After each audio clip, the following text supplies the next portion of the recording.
الحمد لله وكفى والصلاة والسلام على خاتم الرسل وسيد الأنبياء وعلى آله وأصحابه الأتقياء. أما بعد فأعوذ بالله من الشيطان الرجيم. بسم الله الرحمن الرحيم. وإذ يرفع إبراهيم القواعد من البيت وإسماعيل ربنا تقبل منا إنك أنت السميع العليم. ربنا واجعلنا مسلمين لك ومن ذريتنا أمة مسلمة لك وأرنا مناسكنا وتب علينا إنك أنت التواب الرحيم. وَإِذْ يَرْفَعُ إِبْرَاهِيمُ الْقَوَاعِدَ مِنَ الْبَيْتِ وَإِسْمَاعِيلُ، اور جب بلند کر رہے تھے ابراہیم علیہ السلام بنیادیں بیت اللہ کی اور اسماعیل علیہ السلام. ربنا تقبل منا، اے ہمارے پروردگار قبول فرما لے ہماری جانب سے. انک انت السمیع العلیم، بے شک تو ہی سننے والا جاننے والا ہے. ربنا، اے ہمارے پروردگار، وجعلنا مسلمین لک، اور بنا دے ہم دونوں کو فرما بردار اپنے لیے. ومن ذریتنا، اور ہماری اولاد میں سے بھی. امتا مسلمتا لک، ایک گروہ ایک جماعت جو تیری فرما برداری کرنے والی ہو. وَأَرِنَا مَنَاسِكَنَا، اور سکھا ہمیں ہماری عبادت کے سلیقے. وَتُبْ عَلَيْنَا، اور رجوع فرما ہم پر. إِنَّكَ أَنْتَ التَّوَّابُ الرَّحِيمُ، بے شک تو ہی توبہ قبول کرنے والا رحم کرنے والا ہے.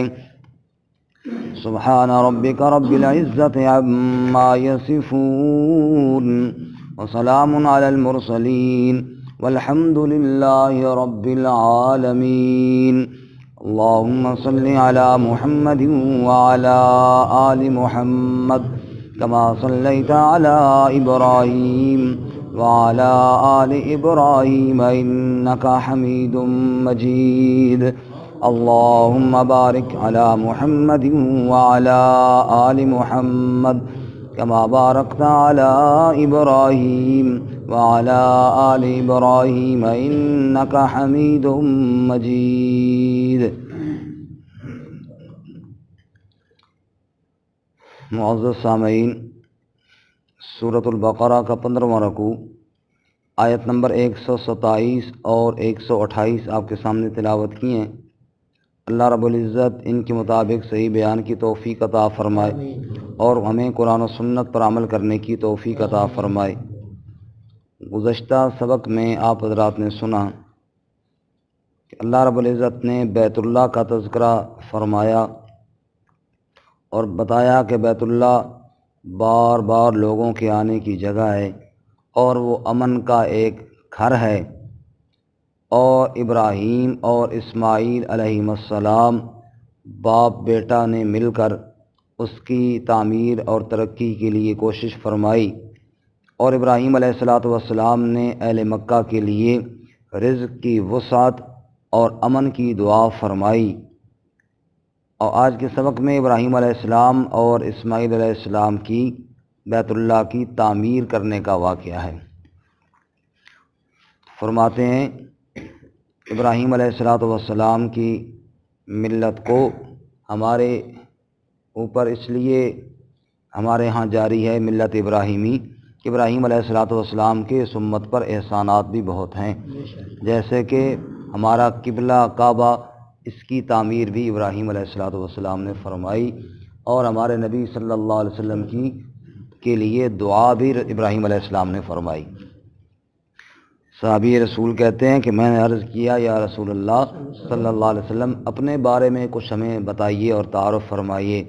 آپ نے فرمایا میں اپنے بابا ابراہیم کی دعا ہوں، میں عیسیٰ علیہ السلام کی بشارت ہوں، اور اپنی امی آمنہ کا خواب ہوں، جو انہوں نے خواب دیکھا تھا کہ میرے بدن سے ایک نور کا ٹکڑا نکلا ہے اور اس نے پوری کائنات کو روشن کر دیا ہے۔ فرمانے لگے کہ میں خواب ہوں اپنی آمنہ ماں کا، تو ابراہیم علیہ السلام کی دعا بھی ہوں۔ تو ابراہیم علیہ السلام کے بڑے احسانات ہیں، اور یہی وجہ ہے کہ ہم ہر نماز میں جب درود شریف پڑھتے ہیں تو پھر بھی ابراہیم علیہ السلام کا ذکر ضروری کرتے ہیں، کما صلی تعالی ابراہیم وعلی آل ابراہیم۔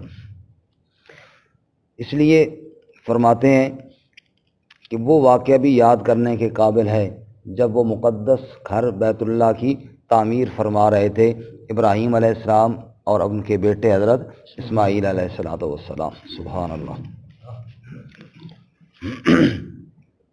فرمایا وَإِذْ يَرْفَعُ إِبْرَاهِيمُ الْقَوَاعِدَ مِنَ الْبَيْتِ وَإِسْمَاعِيلُ، تو گویا کہ یہ بیت اللہ کی عظمت بھی ہے اور ساتھ ابراہیم علیہ السلام کی عظمت بھی ہے، اور ان کے واسطے سے پھر ہمارے نبی صلی اللہ علیہ وسلم کی صداقت کی نشانی اور دلیل بھی ہے۔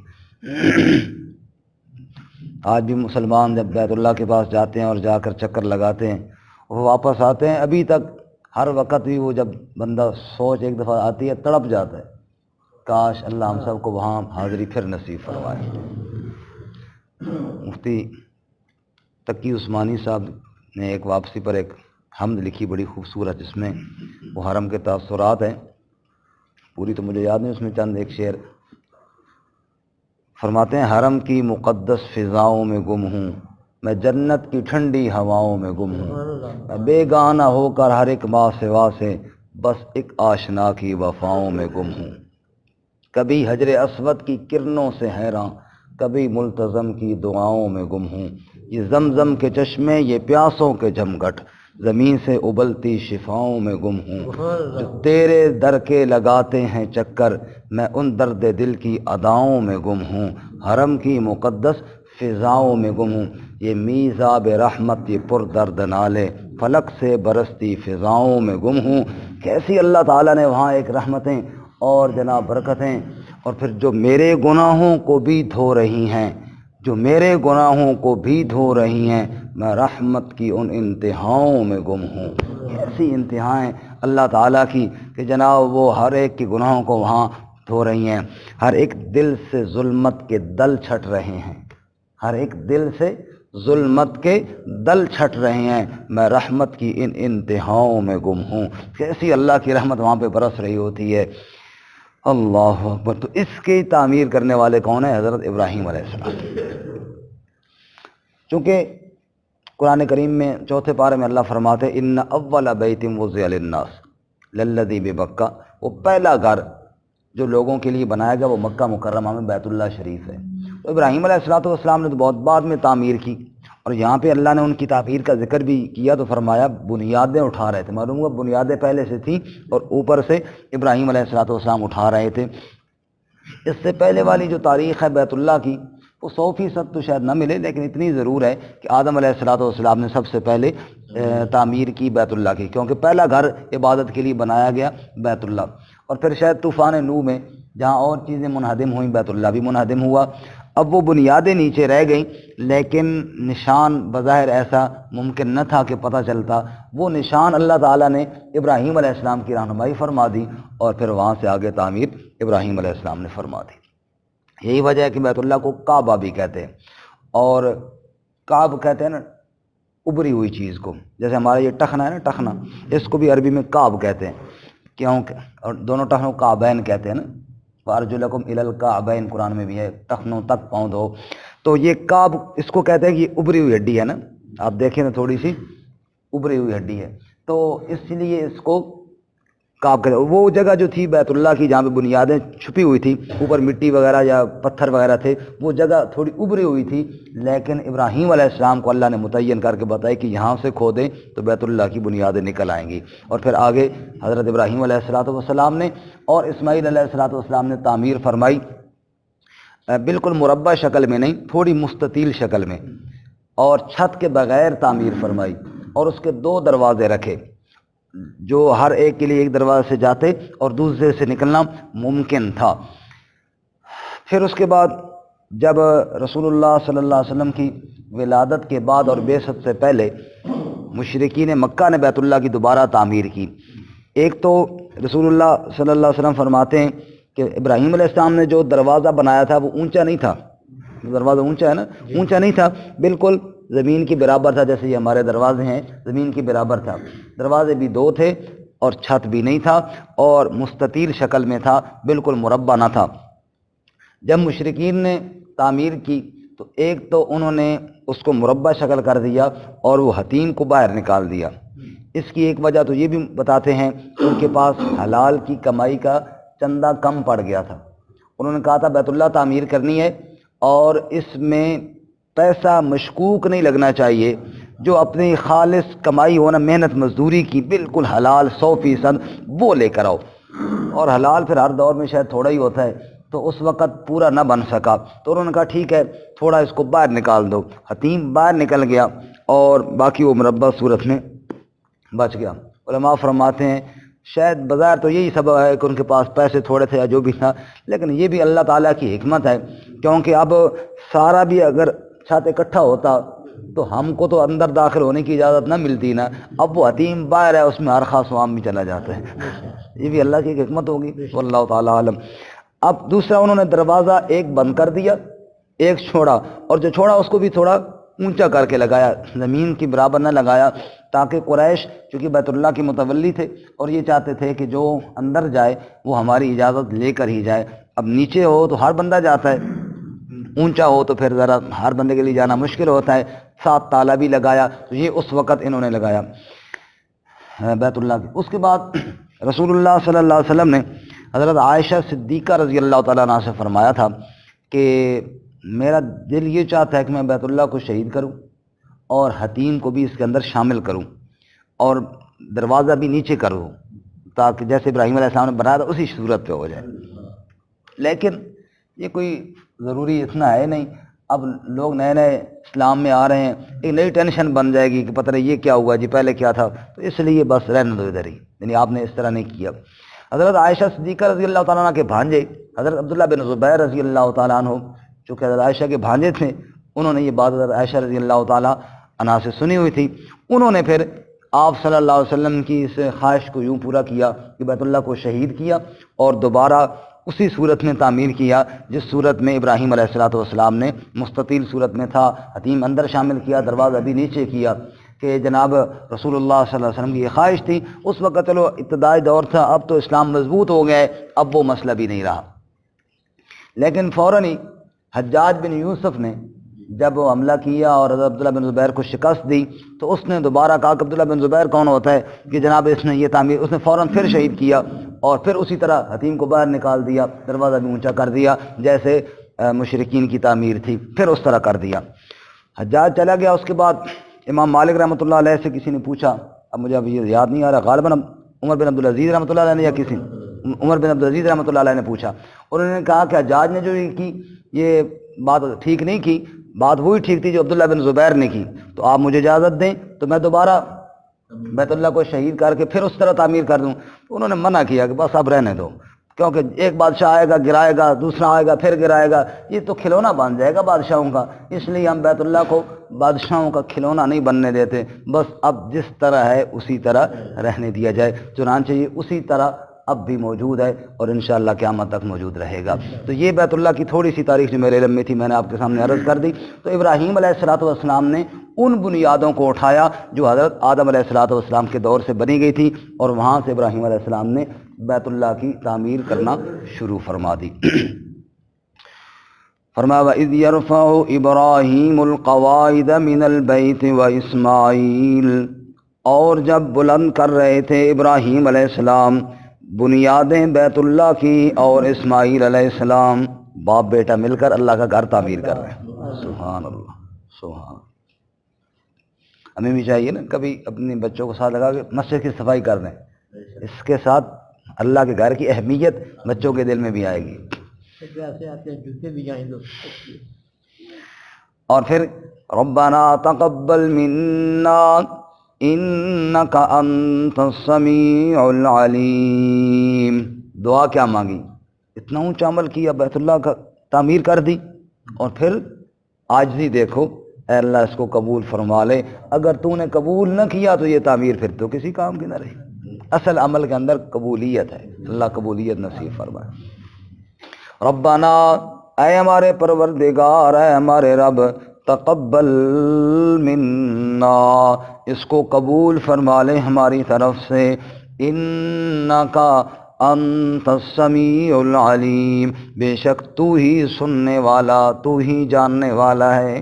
یا اللہ تو جانتا ہے ہم نے جو عمل کیا، اور ہماری دعاؤں کو تو ہی سنتا ہے یا اللہ، اس لیے تو قبول بھی فرما لے. اور پھر کیا کہا؟ مسجد تو بنا دی پل بھر میں. ایمان کی حرارت والوں نے، من اپنا پرانا پاپی ہے، برسوں سے نمازی بن نہ سکا. اگر مسجد ہم بندہ بنا لے اور نماز کوئی نہ پڑھے تو پھر بھی فائدہ نہیں ہے. صرف مسجد کا زیب و زینت. پہلے دور میں آپ دیکھیں نا، مسجدیں اتنی پکی تو نہیں ہوتی، کچی ہوتی تھیں، لیکن نمازی بڑے پکے ہوتے تھے. اب مسجدیں جب سے پکی بننا شروع ہوئیں، نمازی کچے ہونا شروع ہو گئے. اللہ سب کو پکا نمازی بنائے. اس لیے ابراہیم علیہ السلام نے ایک تو مسجد وہ جو تعمیر کی بیت اللہ، اس کی قبولیت کی دعا کی، اور دوسرا ساتھ اپنی فرما برداری کی بھی دعا کی. اللہ ہمیں فرما بردار بھی بنا کے رکھ. اللہ ہمیں ربنا، اے ہمارے رب، اے ہمارے پروردگار، وجعلنا مسلمین لک، بنا ہمیں فرما بردار اپنے لیے. مسلمین ہم دونوں کو، یا اللہ ہم دونوں باپ بیٹا کو اپنا فرما بردار بنا تیرے حکم کے سامنے، تاکہ ہم سر جھکانے والے بن جائیں. ہاں، مسلمان کہتے ہیں، آج کا مسلمان بڑا عجیب ہے. مسجد کے لیے سر کٹانا تو بالکل جانتا ہے اور جذبہ بھی ہے، مسجد میں آ کے سر جھکانے سے بڑا پریشان ہوتا ہے. کبھی اللہ کے سامنے سر جھکایا بھی کیا کرے. تو فرمایا کہ وجعلنا مسلمین لک، ہمیں اپنا فرما بردار بنا، اپنے حکم کے سامنے جھک جانے والا بنا. صرف ہمیں نہیں، ومن ذریتنا، اور ہماری اولاد میں سے بھی، امتم مسلمۃ لک، ایسی جماعت ضرور ہو جو تیرے حکم کے آگے جھک جانے والی ہو، تیری فرما برداری کرنے والی. معلوم ہوا انسان کو اپنی اولاد کے لیے بھی دعائیں مانگنی چاہیے. انسان کو اپنی اولاد نہ ہو پھر بھی دعا مانگے. انبیاء نے دعا مانگی، رب ہب لی من الصالحین، اے اللہ صالح اور نیک اولاد عطا فرما. پھر اولاد ہو جائے ان کی تربیت بھی کرے، اور ساتھ ساتھ اللہ سے دعا بھی مانگے، یا اللہ ان کو سیدھے راستے کی طرف رہنمائی فرما. اولاد کی تربیت بھی لازم ہے، اور ان کے لیے اللہ سے دعائیں بھی مانگے، تاکہ اللہ تعالیٰ کی مدد شامل حال ہو جائے. مجھے چھوٹا میں تھا، ایک دن والد صاحب نے پٹائی کی نا میری، اللہ تعالیٰ ان کی مغفرت فرمائے. تو ہمارے محلے کی نا ایک اور والد صاحب کے دوست تھے، تو انہوں نے مجھے کہا، کیوں پتر آج پریشان لگ رہا ہوں؟ میں نے کہا یہ کوٹ پئی ہے جی. تو انہوں نے جو والد صاحب سے بات کی نا، مجھے بڑی مزہ آیا نا، میں بڑا خوش ہو گیا. میری سفارش تھی. انہوں نے کہا، قاری صاحب تو ہمارے اس نے بھی یاسر ٹو کہ جی ہمارا وہ ایک بزرگ کے بارے ایک میں سنے کہ انہیں بچے نو مارا ہے تو بچہ اور بگڑ گیا. پھر انہیں دعا کی تھی، یا اللہ کہ بس میں تو اتنا ہی کر سکنا ہوں، آئندہ تو اس کی حفاظت کر. قاری صاحب تسی بھی آئندہ ہوں اللہ تو دعا کرو نا کہ یا اللہ آئندہ اس نے تو سدھا کر. میں بڑا خوش ہے، میں کہ اے زبردست طریقہ دس ہے نا کہ دعا صرف کرو. تو قاری والد صاحب نے فرمایا بالکل ٹھیک ہے، لیکن وہ کٹے بھی تو ہے نا، کٹنا تو دعا دونوں چیزیں ضروری نے. انشاءاللہ میں کٹ سا بھی صحیح تو دعا بھی کر سکتا. اللہ تعالیٰ مغفرت فرمائے. تو دعا کی اولاد کی. فرمایا وَمِن ذُرِّيَّتِنَا اُمَّةً مُسْلِمَةً لَكَ، اور ہماری اولاد میں سے بھی ایک جماعت جو تیری فرما برداری کرنے والی ہو. وَأَرِنَا مَنَاسِكَنَا، اور سکھا ہمیں ہماری عبادت کے طریقے. یا اللہ مناسک سے مراد مناسک کی حج بھی مفسرین بیان کرتے کہ بیت اللہ بن گیا، اب اس کا طواف کیسے کر رہے ہیں یا اللہ تو بتا. اپنے حساب سے تو نہیں سوچنا نا. ابراہیم خلیل اللہ ہے، اللہ سے دعا مانگ رہے ہیں، یا اللہ تو ترتیب بتا. اس لیے عبادت کی ترتیب بھی وہی ہے جو اللہ کی طرف سے بتائی ہوئی ہو. وَتُبْ عَلَيْنَا اور ہمارے اوپر رجوع فرما، اے اللہ ہم سے راضی ہو جا، اِنَّكَ أَنْتَ التَّوَّابُ الرَّحِيمُ بے شک تو خوب توبہ قبول کرنے والا، رحم کرنے والا ہے۔ تو نیک عمل کے بعد بھی توبہ استغفار کرنی چاہیے اور اللہ تعالیٰ سے دعا مانگنی چاہیے، اللہ اس میں کوئی کمی کوتاہی ہوئی ہے تو تو معاف فرما دے، اللہ ہمیں بھی عمل کی توفیق عطا فرمائے۔ اس کے بعد اگلی دعا ابراہیم علیہ السلام کی رسول اللہ صلی اللہ علیہ وسلم سے متعلق ہوگی، وہ انشاءاللہ ہم کل پڑھ لیں گے۔ ترجمہ دوبارہ سنیں۔ فرمایا وَإِذْ يَرْفَعُ إِبْرَاهِيمُ الْقَوَاعِدَ مِنَ الْبَيْتِ وَإِسْمَاعِيلُ اور جب اٹھا رہے تھے ابراہیم علیہ السلام بنیادیں بیت اللہ کی اور اسماعیل علیہ السلام، ربنا تقبل منا اے ہمارے پروردگار قبول فرما لے ہماری طرف سے، انک انت السمیع العلیم بے شک تو ہی سننے والا جاننے والا ہے، ربنا وجعلنا مسلمین لک اے ہمارے پروردگار تو ہم دونوں کو اپنا فرما بردار بنا لے، ومن ذریتنا امتا مسلمتا لک اور ہماری اولاد میں سے بھی ایک جماعت جو تیری فرما برداری کرنے والی ہو، وارنا مناسکنا اور سکھا ہمیں ہماری عبادت کے طریقے، وتب علینا اور ہم پر رجوع فرما، انک انت التواب الرحیم بے شک تو خوب توبہ قبول کرنے والا، رحم کرنے والا ہے۔